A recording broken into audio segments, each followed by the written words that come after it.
Рахметсің егерге. Ағай, қарақшы едігені киімнен болып кетті.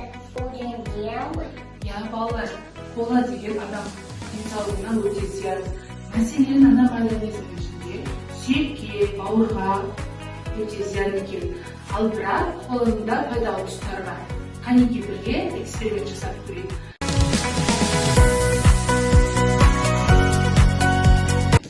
Сәлеметсіздер, біз бүгін күнделікті пайдаланатын коламен тәжірибе жасап көреміз.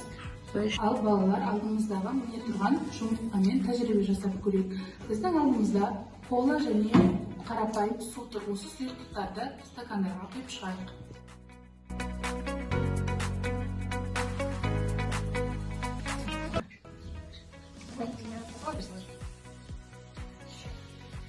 Ал ғой, келесі жұмыртқаны ал. Салып суға. Апай, біраз уақыт болды, жұмыртқаларды ала берсек бола ма? Болады, бәрі кәдекей. Рамазан, ала ғой, қасықты ұстаймыз. Бірінші суда тұрған жұмыртқаны алып көрейік.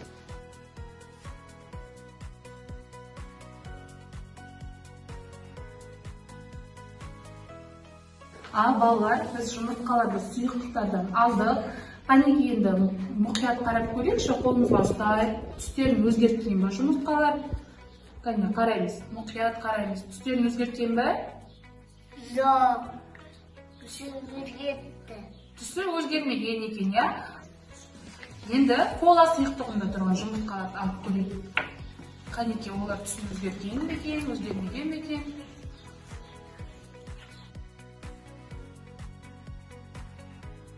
Қарасы, колада тұрған жұмыртқа кола болып кетіпті. Сонда ол біздің ағзамызға зиян ба? Я, балалар, өте зиян екен. Зиян сусындарды ішпеуіміз керек. Тек пайдалы сусындарды ішу керек. Жарайсыңдар балалар, дұрыс айтасыңдар. Ал балалар, енді біз коланы датты кетіру үшін де пайдалана алады екен. Сол темірдің датын кетіреді екен. Жаңағы ыдыстағы коланы алып, қане мына ыдысқа құяйықшы, тиындар тұрған. Құямыз.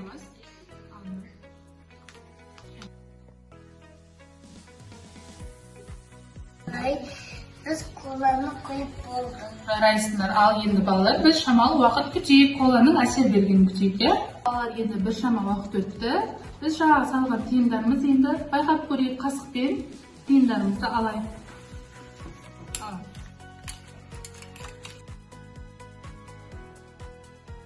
Балалар, жаңағы колаға салған тиындарымыз ағарды ма, өзгеріс болды ма, қараңдаршы, жылтырады ма? Қолымызға алып қарайықшы.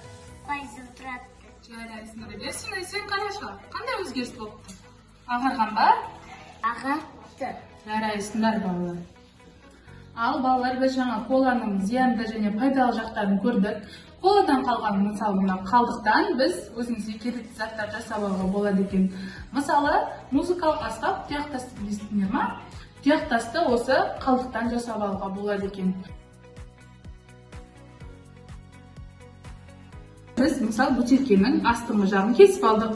Мына жері бізге өткір екен, я? Біздің қолымызға қауіпсіз болу үшін бұны біз бөтелке басамыз. Балалар, қараңдаршы, жаңағы біз коладан қалған бөтелкеден, ол қалдықтан мынандай музыкалық аспап тұяқтас жасадық. Біз енді Нұрғиса Тілендиевтің Ата толғау күйіне музыкалық ырғақты қимыл жасайық.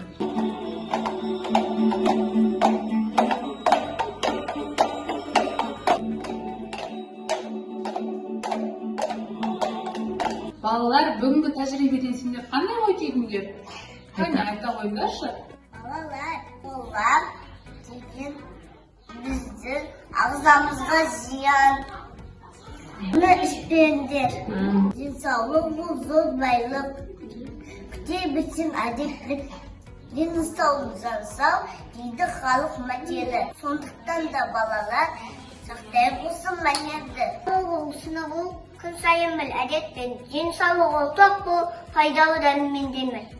Жарайсыңдар балалар. Осымен тәжірибеміз аяқталды. Сау болыңдар.